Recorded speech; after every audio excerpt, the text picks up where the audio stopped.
YSR Congress party నుండి తెలుగుదేశం వైపుకి వెళ్ళే వాళ్ళు ఇంకా కొంతమంది సిద్ధంగానే ఉన్నారు.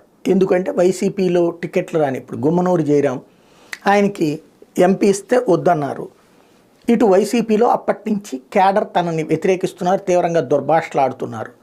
దాంతో మొన్న మధ్యన ఆయన కొడుకు ఆయన బెదిరించినాయి, అవి కూడా వైరల్ అయినాయి, అది కూడా చూసాం కదా. ఇప్పుడు అటు గుమ్మనూరు జయరాం వెళ్ళిపోవడానికి సిద్ధపడుతున్నారు. అట్లాగే టికెట్లు రాకపోతే వెళ్ళిపోవడానికి మరి కొంత ఇప్పుడు పార్థసారథి వచ్చేటప్పటికి మన పెనమలూరు దగ్గర నుంచి ఆయన అటుపక్కకి వెళ్తున్నారు నూజివీడికి.